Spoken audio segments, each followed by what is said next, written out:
Leanne went to the consultant with me, and this is before I told her about the fertility side of the PCD. And the consultant actually mentioned the fertility problems and that there might be a problem when it comes to having a baby, and that's how Leanne found out. So it was a bit of a shock for Leanne at the time, but afterwards I discussed it with Leanne and explained that, you know, it's possible or probable that we would need IVF when it came to having a child.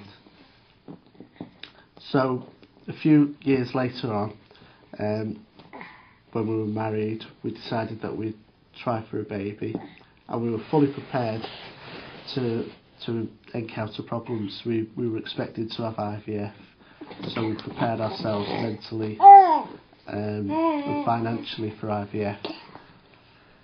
And we waited a year as suggested by our GP, and then after the year we went to the GP and requested tests, and while we were waiting for the tests, Leanne discovered that she was pregnant.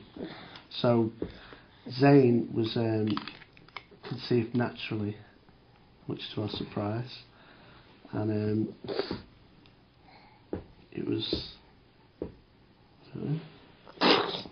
joy, really, wasn't it? It was a relief more than anything, knowing that we didn't have to go through IVF. So that was good.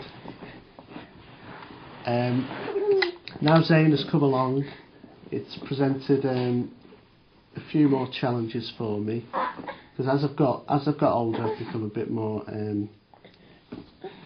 As I've got older, I've got more and more chest infections, and since Zane has come along, since he started nursery, I've been having more frequent infections, because obviously babies, you know, touching the mouth and stuff, and they touch your mouth, cough in your face and so on, so the risk of infection is greater.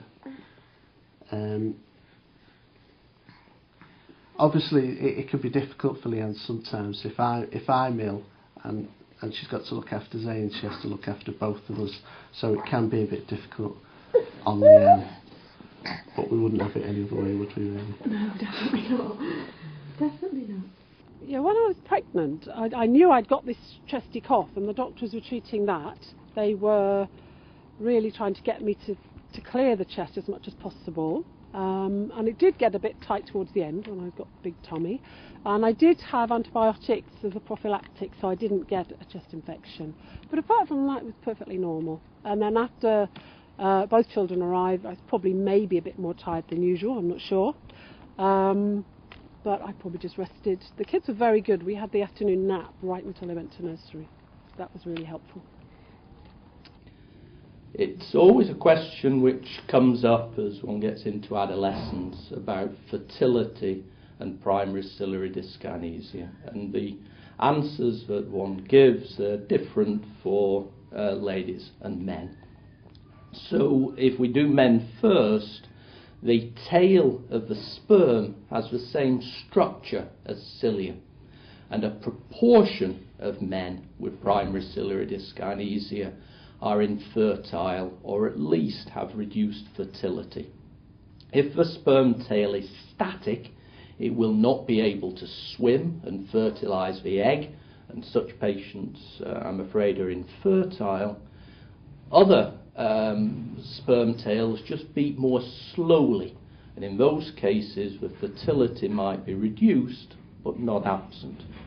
And then a proportion of patients, and it's always very, very important to remind the man of this, a proportion of patients with primary ciliary dyskinesia have normally beating sperm tails, and those fortunate people have to remember that they are fertile and can't rely on their primary ciliary dyskinesia for contraception.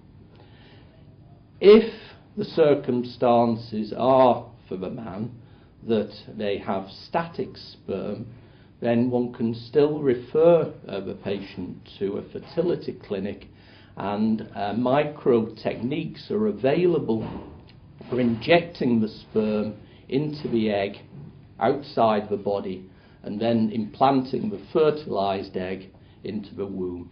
So very logical, sometimes difficult, but all avenues are not closed for the male patient with immotile sperm.